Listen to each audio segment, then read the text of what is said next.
Don't forget our last message. What you do to your neighbor, yeah, you use your mouth to finish it.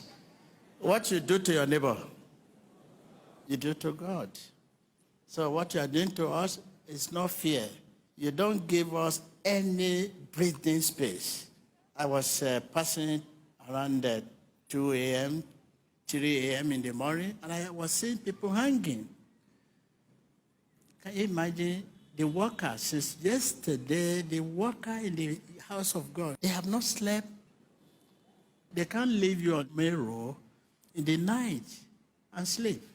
Since yesterday, you people were on the main road around 3 a.m., 2 a.m. That you do to your neighbor, that you do to God.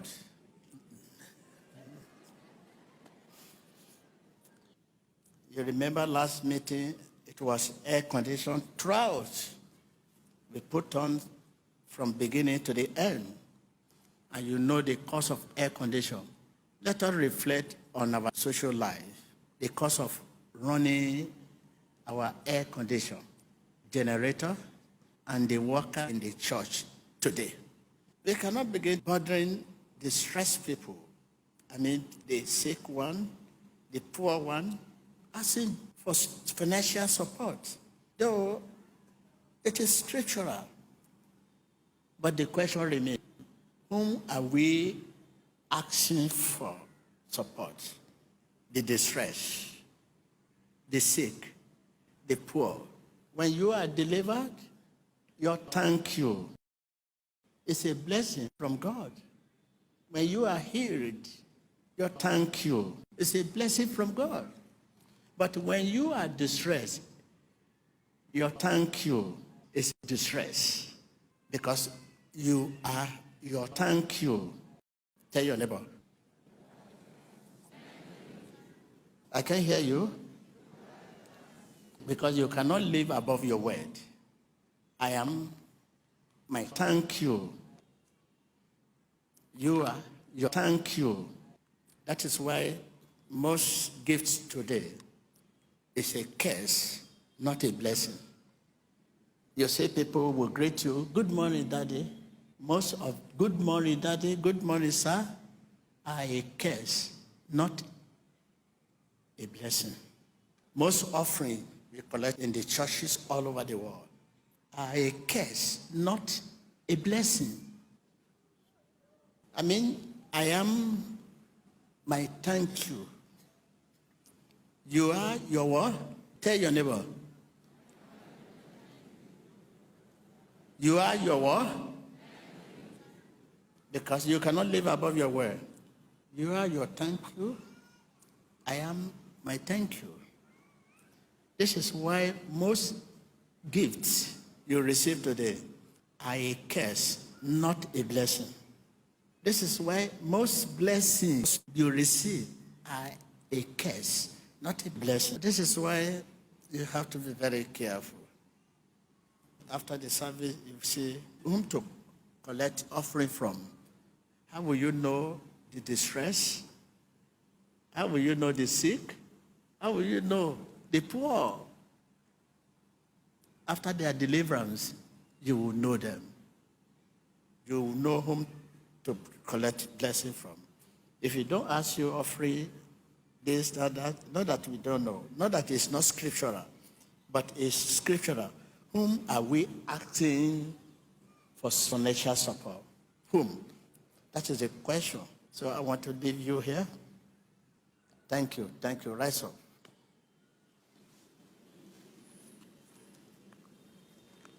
Question again. You are your what? Tell your neighbor again. I am my what? Because you cannot live above what? Above your word. Tell your neighbor again. You are your thank you. I am my thank you. Because I cannot live above my word. When you are distressed, your thank you is distress. When you are sick,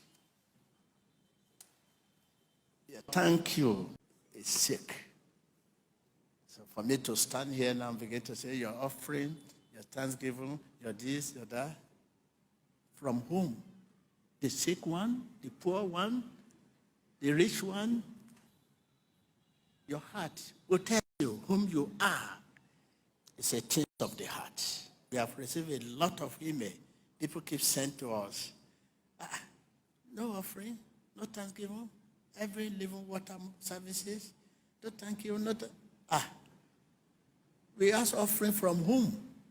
Distress, sick, worried people. When they are delivered, their thank you is a blessing from God.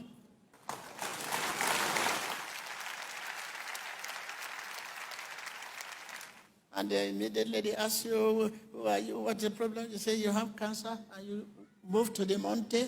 By the time you get to the mountain, you get relief. Say, I'm free, I'm here. Not that immediate, because that immediate, you cannot have anything. You're just happy, but by the time you get home, you begin to say, oh my God, I need to support the ministry. I need to support the ministry.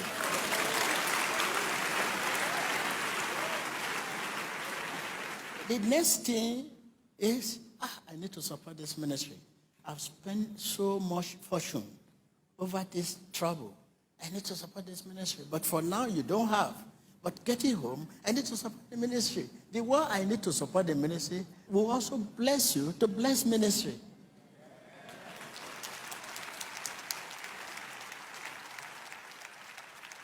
Take note again, if you don't ask you offering or thanksgiving or whatever, you're expecting us to ask as normal thing.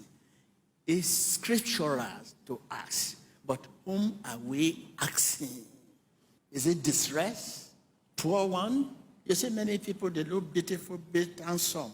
If you go deep to their life, you will know they borrow money to be here today.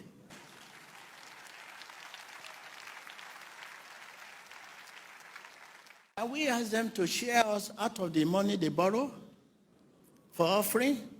The money they borrow to be here, they should give part of it to the ministry. The appearance is deceptive. Tell your neighbor. I can hear you.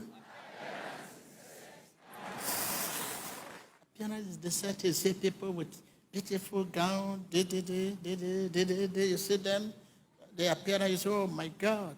By the time you go deep, you know, many of what they put on are borrowed.